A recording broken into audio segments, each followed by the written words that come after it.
Now, for months, if not years, charities have been warning about the devastation that Islamic State militants have been bringing to areas that they control.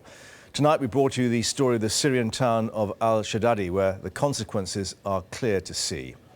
Well, we're joined now by Abdulaziz Almashi, co-founder of the Syria Solidarity Campaign and Solidarity with Refugees, a Syrian refugee himself. Thanks very much for joining us tonight. The Alex Crawford report clearly indicated that there'd been a huge aerial bombardment which had probably put the militants on the run. Is it possible that an operation could also clear Raqqa, their headquarters? Reports suggest maybe they're digging in for a last stand there.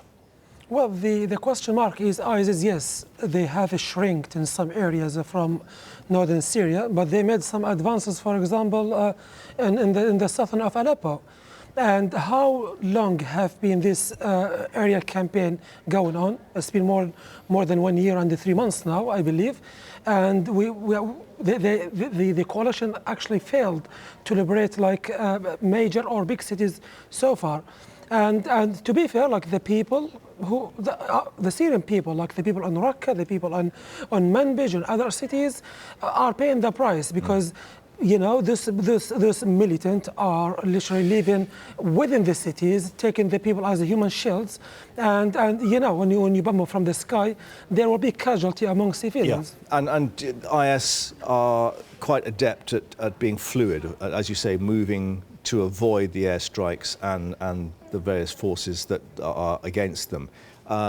What do you believe the chances are that Daesh will be defeated, as many on the ground are saying now, if they're going to be penned in that area, Raqqa, is a possibility?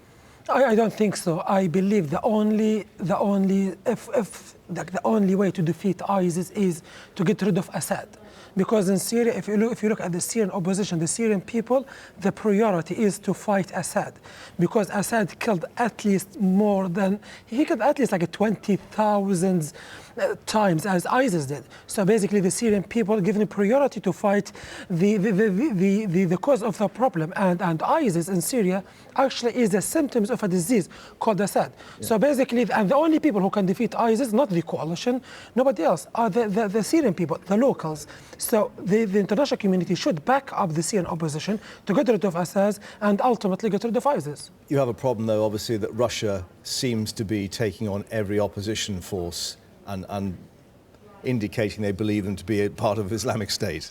Absolutely. I mean, we do believe there is a connection between ISIS and Assad.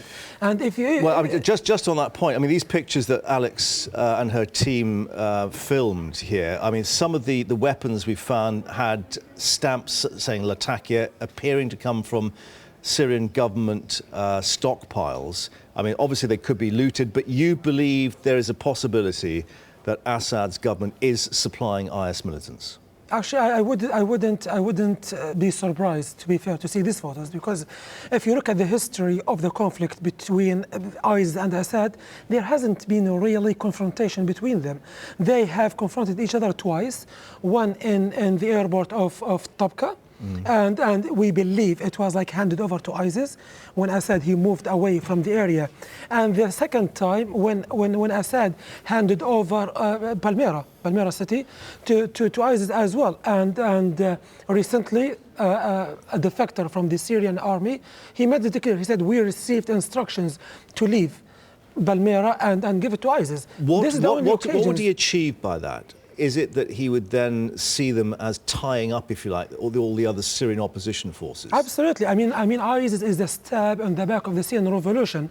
When the Syrian opposition, the Free Syrian Army, sees the eastern and northern parts of Syria where the oil is, what happened was ISIS came out. What ISIS did, they literally drove, they have driven the Syrian opposition from these areas. They took control of the oil, and now they are selling oil to Assad. Right. So basically ISIS is supplying Assad with oil. This is a reality. Last thought for you. Latest we're getting from Washington, they say that the 2-week-old ceasefire is largely holding, even though there are various specific violations.